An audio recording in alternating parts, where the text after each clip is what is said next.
Hello, I'm Seth, and I am aiming for mediocrity. Welcome to the good world. 1, 2, 3. So come on in to a place that is fine. I'll be your friend and you can be mine. The world is a stream of constant bullshit, but that doesn't mean there's not a whole lot of good shit. You start with the mean and we can make something different. Let's build a world that is good. This is a show for adults.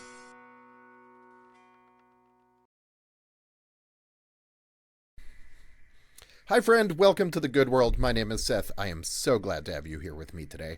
So I was planning to have two guests, really great guests that I am excited about. They're going to come a different time. One of them had a family urgent matter to attend to, so I am now doing something else, and we're going to figure out what that is together. I said up top that I am aiming for mediocrity because so I'm normally I try to record in the mornings. Right now I'm recording. It is 3:22 p.m. local time here in California, and it's Friday.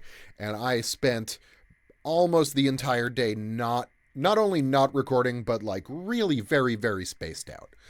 I got very, very sucked into, I'll just say nothing. I got sucked into nothing. I was on the internet, and there's a lot of nothing on the internet, and it really can suck you in sometimes. That is an area that is a challenge for me. For my seminary final questionnaire project, it's called the Core Competencies Assessment. One of the questions that I had to answer yesterday was about addiction. And because a lot of people, it is not an uncommon thing for people to find their way to seminary after they have had issues with alcohol or drugs or, pick your substance. And the overlap, especially between like recovery groups and religion, spirituality, there is a substantial amount of overlap, something I didn't really know until I started doing this, but there is a lot of overlap. At some point I also hope to have another guest who will talk to us about that. But substances have never, I went to college, I went to Wesleyan, and there was a lot of drug use at Wesleyan, at least when I was there, and a lot of drinking, and a lot of also just smoking cigarettes. So I did a lot of those things when I was younger. I don't really do it a whole lot anymore, and I certainly don't need to do it. But I am also lucky that I have not had the kind of issues with substance dependency that a lot of people have. Where I do run into challenges of whether it's dependency or just habit, the internet is a tough one for me, and so it's great that I'm trying to do this thing that involves putting out a lot of social media content, because it means I get to spend a lot of time on social media. And when I say it's great, it's not great, because it's very easy for me to get sucked in. And part of the purpose of my mindfulness practice is to try to avoid getting sucked in. But today Susie and I did some morning meditation. We sat for 10 minutes together, and then when I took the dogs for a walk, normally what I do, I'll usually listen to a podcast while I'm walking the dogs. I love these. I'm not sponsored by anyone. I will tell you, my Shocks over-ear headphones are great for outdoor activities because they leave your ears uncovered. And so I wear those when I walk the dogs so that I can hear whatever I need to hear, but I can also listen to my podcasts. And so I started off this walk listening to a podcast, and I was walking the dogs, and I sort of had this moment. First, I saw it rained all night, and so there were some really cool mushrooms, just very pretty big old mushrooms in the ground, and I looked at those and I thought they were cool. If I remember, maybe I took a picture of them for Susie, so if I remember, I'll splice them in right here.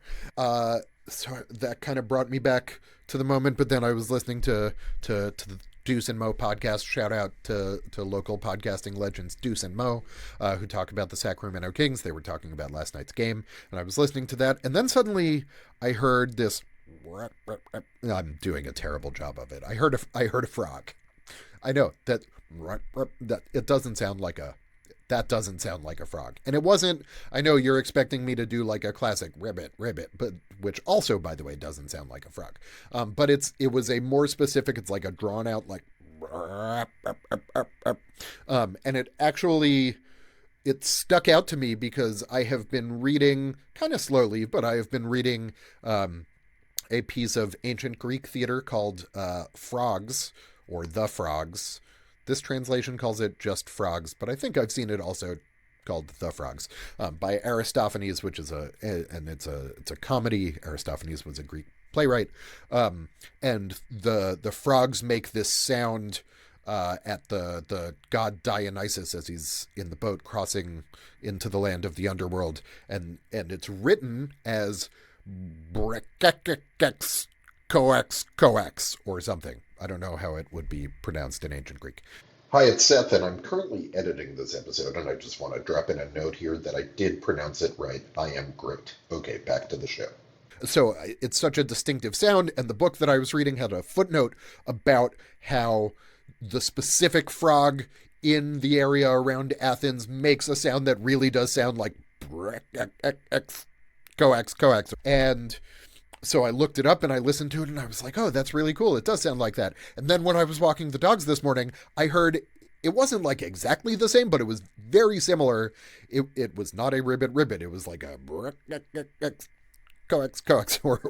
But I heard this sound and it sort of called to me and I was like, you know what? I don't need to, I like this podcast, but I don't need to listen to the podcast while I'm walking the dogs. I'm here in this park. It's very pretty. I can just walk the dogs and be present in nature. And so it was really nice to sort of have this moment where I was like, yeah, I don't need the external stimulation that I throw at myself a lot. I can just enjoy being here, being with my two completely insane, completely ridiculous dogs. I will also throw a video of Pulpo doing his zoomies in. I'll probably do it at the end, so you have to stick around maybe. Nope, I'm just going to do it here. Okay, come on. But so I'm walking the dogs and I'm hearing these frogs and I'm just like, oh, this is so cool. Like nature, it's so pretty here. And because it wasn't downpouring, but it was still raining. So the park was empty and we were just on this trail kind of through the woods. It was very pretty. And I got done walking the dogs and I got home and I was like, I feel great. And then I went to get some groceries because this is also a part of mindfulness practice. Susie and I have started, well, not just mindfulness, but sort of general spirituality connection, right? Like when you're in, slight tangent here, but when you're in a marriage, it's very easy, especially if you are someone like me who has ADHD and needs novelty and constant like new stimulation, it's very easy to fall into patterns. And I think that is how people grow apart in marriages, that Susie and I have managed to avoid that. Part of that is that we have a fantastic couples therapist, shout out Annie. But so we are trying to sort of establish almost rituals, just like things we can do as a way of making sure we stay connected to each other instead of just sitting next to each other playing on our phones, which it's like easy to fall into that sometimes. So I went to get groceries for this new thing we're doing where we've done it for a few weeks now. We just make dinner together on Friday night. Like the rest of the week, most of the time she makes dinner. I make dinner Tuesdays because I can cook somewhat. She's a phenomenal cook. It's very, very nice to be married to a really great cook, by the way, just as an aside. So tonight we're making this sag paneer lasagna, which I'm excited about. But so I went to the supermarket to get all the ingredients I needed to get, and I ran some errands. I had to go to the pharmacy and ran these errands, got home, and I got home at like 10 a.m. And as I said, it's now 3:30. It was, so I got out to the shed around 3. So that's 5 hours during which I couldn't really tell you what I was doing. Like I was on my computer for a lot of it. There was a part of the time, like I took a shower. Susie made a Costco run, and so we were unloading the things from Costco. So maybe those two things add up to an hour. But so that still leaves 4 hours that I just wasn't really doing anything. And I wasn't coming out here to record. I say out here because I'm in my shed, which is in the backyard, and which, by the way, when it rains, it's like it's just slightly more annoying to come out to the shed when it rains, because I have to walk through the rain to get here. But so I spent this stretch of time. I was on social media, right? I was like Instagram, refresh, Reddit, refresh. Those are kind of my two. Facebook, I've started to do Facebook again because I like post things here, so I was a little on Facebook, but mostly the other two, and like reading about basketball, and I had a like random question about basketball, and that time went fast. And I downloaded some data to answer a basketball question. Anyway, I did nothing for a while. And I had this realization. There's another thing that came up in my core competencies assessment yesterday, in which I talked about the fact that one of the things that I have been working on, probably my single biggest takeaway from seminary, honestly, like you hear seminary and you think, oh, I'm studying scripture and I'm learning ritual and all these things. And it's interfaith seminary, so there's a lot more of that to cover. And there is so much work on yourself, so much like inner work. And so one of the biggest things that I have been learning to do through seminary is when I encounter discomfort, unpleasant feelings, instead of trying to numb them or avoid them, I'm trying to accept them. Like they're not going to just go away. Discomfort is a thing that we all experience, but I'm trying to work on just accepting that they're real and doing what I want to do anyway. So the bell happened a moment ago, so we're going to take a break there, and hey, we'll be right back. Please like and subscribe. Please like and subscribe. Please like and subscribe. Please like and subscribe. Please like and subscribe. Yes, my friends, please just remember, if you are enjoying this show, click the like button and the subscribe button. Click any button. Don't click the thumbs down button, please, unless you really hate this, in which case you are free to have that opinion. Please share. You want to share this with people? Send it to someone? I don't know. I kind of enjoy doing this. I would like to keep doing this. And it's going to be hard to keep doing this if I remain in double digit subscribers. I would like to at least get to triple digits. Ideally more, I think, to make this sustainable. Yeah. I don't have a sponsor, so I can't be like, oh, today's episode is brought to you by dopamine, because I spent all morning injecting dopamine into my brain. Dopamine, it drives you. So I spent so much of this morning avoiding, and it's not even like a big avoiding thing, right? Like sometimes it's like, oh, I have this very difficult conversation I need to have with someone, and so I'm avoiding doing that. No, it's not that. It's literally, well, the people I was going to record with today, I had to reschedule them, and now I have to think of something different when I wasn't planning to. That feels like a lot of work. It's not that much work. It's not that much work, but it feels like just enough work to be like, how about let's put it over here. Over here is where it goes, and we're just going to sit at the computer, and we're going to take the dopamine, and we're going to put the dopamine through my eyeballs, and the dopamine's going to go through my eyeballs into my brain, and it's just going to be there, and there's going to be all this dopamine, and then I don't have to think about the work I'm trying to do. That's what I did today. And so I started at the top by talking about I am aiming for mediocrity, because in the episode that came out, it'll be a week ago when this one comes out. It's always a little weird for me because I record, and then usually it's like a couple days before I post. Sometimes it's the same date. That doesn't, you don't need to know my my work schedule. But in this episode, it was a recent episode that you can watch or listen to with Naomi Ekperigin, who's a stand-up comic. Not just stand-up. She's a stand-up comic. She's also a comedy writer. She's incredibly funny and she's great. And Lance Rubin, who is a fiction author. He has mostly written young adult fiction, but also some middle grade fiction, and he is also great. And so we had a wonderful conversation about creativity. And one of the things that came up was Naomi had a couple of really, I'll say, salient points, like really big. She just said some things that sort of stopped me and made me think. And one of them was that I believe she shared that this was coming from her therapist, but she said she is trying to aim for mediocrity. Like, the goal is not to make a thing that is perfect. The goal is to make a thing that exists. And it is very easy when I'm doing this thing and the product effectively is me, right? The product is like my personality.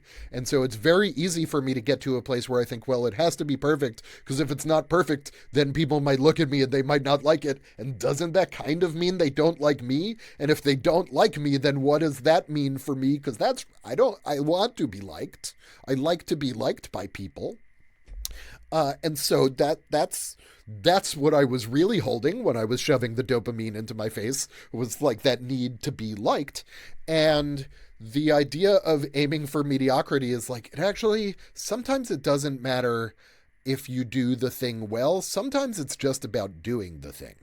And so that's what aiming for mediocrity is about. Naomi also said something about when she feels most like a pro, in her work is when she doesn't feel like doing, for example, a show, like let's say she has a stand-up show scheduled, when she doesn't feel like doing it and she goes and she does it anyway. She feels like a pro in her job.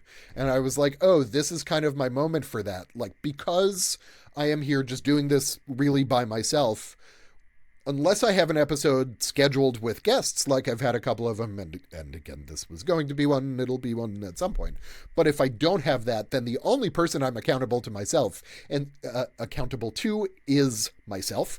And it is so easy when the only person who's monitoring my work progress is me. It's so easy to just be like, I don't feel like it today.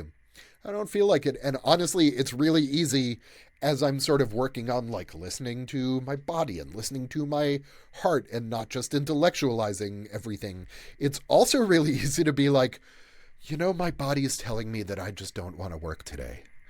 And I think I need to honor that from my body. It's so easy to get there. And sometimes that's true.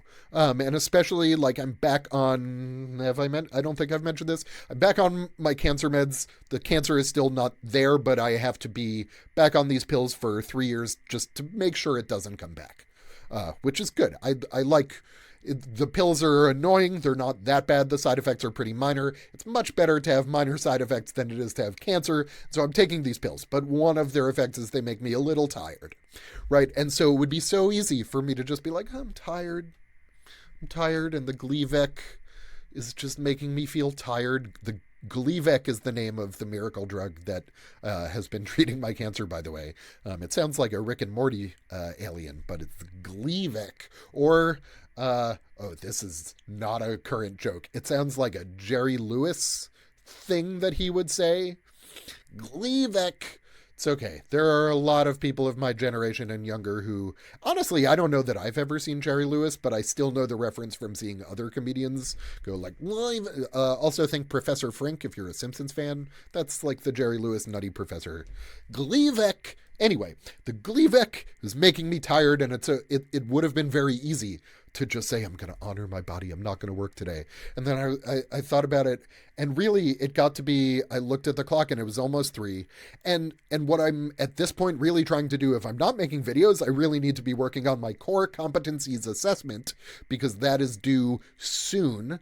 And I'm trying to finish it by the end of the month. Actually, I'm trying to finish it by Christmas, because we have people visiting at the end of the month, so that I can be done with it and be ready to be ordained. And So I'm like, well, if I'm not recording, then I really should be working on my core comps. And again, instead, I was just dopamine shoving into my face. And so I sat there and I looked at the clock and I was like, it's 3:00. I still haven't done anything. And I don't know what I even would talk about if I did an episode today. I have a list of topics of like, maybe I'll talk about one of these sometime. None of them were really like resonating with me today. And then I just had this moment of, you know what, Naomi said, aim for mediocrity. So I'm just going to do the thing. So here I am. I'm aiming for mediocrity. I will say I have been talking very consistently. I have not had to search for words. So in some ways, this is going pretty well. Maybe I should never plan anything. It seems to come out at least a little more authentically, maybe. Yeah. So I'm here, I'm aiming for mediocrity. And the comment from Naomi also about being a pro and sort of doing this thing even when you don't feel like doing the thing. Also, it's funny that it didn't come up in that conversation, but it connects to a book that Lance mentioned and had previously recommended to me called The War of Art by, I'm going to quickly look up the author. Get it? The War of Art, not the Art of War, The War of Art by Stephen Pressfield. And one of the things that Stephen Pressfield talks about, oh no, I just started a video. I don't know. Oh God. Welcome to the... That was great. Everyone wanted to hear that YouTube video I accidentally clicked on. It was so loud. Why was it so loud? So in The War of Art, Stephen Pressfield talks about if you're trying to do something artistic as like your creative, outlet, and you're trying to do it as a career, you need to become a pro. And what he means by be a pro, and he goes into this in a lot of detail, but being a pro means exactly what Naomi was talking about. It means doing the thing even when you don't feel like it, and just saying, you know what, sometimes it's like, I have not had a good gym habit in a while. That's not quite true. I had one pre-surgery where I was doing okay, and then post-surgery it went away and I haven't started it again.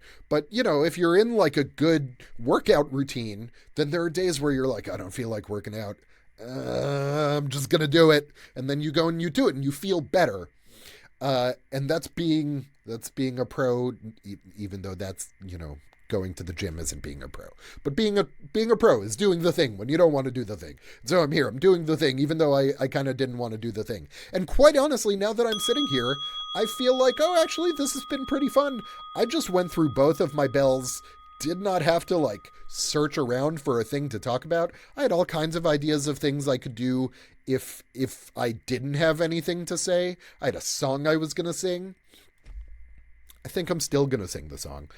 One of the things that I wanted to talk about, because I feel like a lot of these videos, especially the conversation videos / episodes, podcasts, if you're a listener, like those I think are pretty lighthearted, and my approach to the world is pretty lighthearted.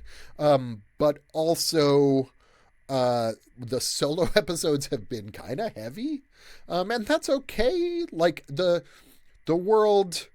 I think I've mentioned this before. There's an artist named Britt Cheetah, who I will also try to remember to link down below, who has this piece of art that it's sort of a visualization, and it's like everything is awful, and then within it there's a different color, and it's everything is awful, and then joy, still. Like there's still joy. And that is very much my philosophy, is like everything could be terrible, but also we're here, and so we should have some fun when we can. Like, we shouldn't pretend things aren't awful when they're awful. We need to hold both of those things at the same time.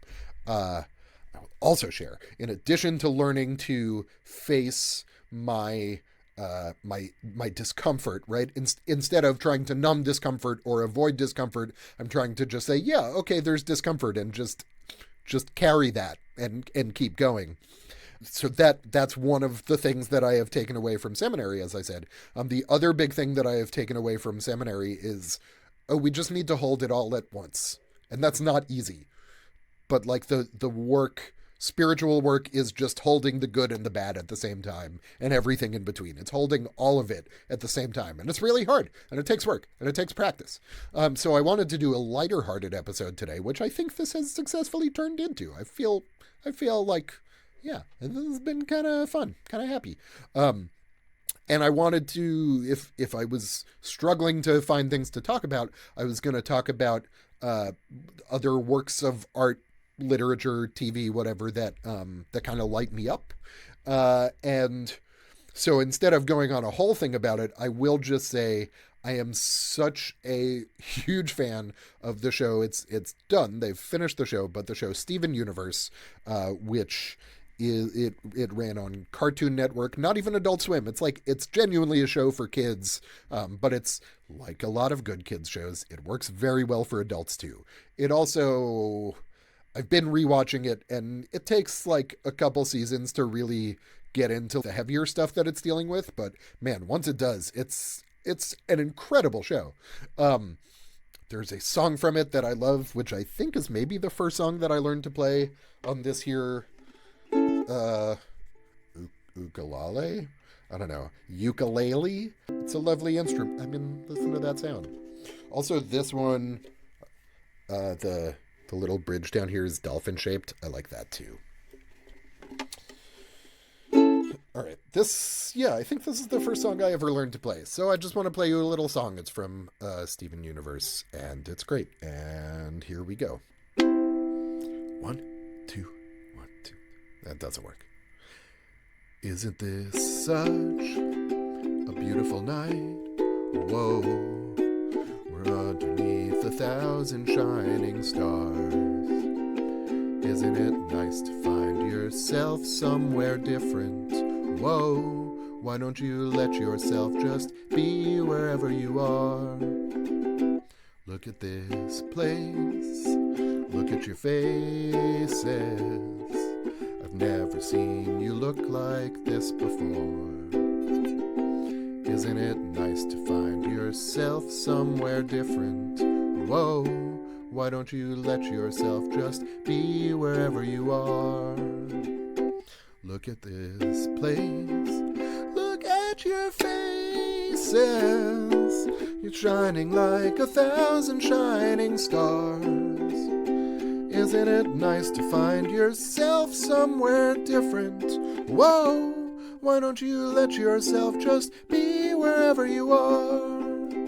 Why don't you let yourself just be somewhere different?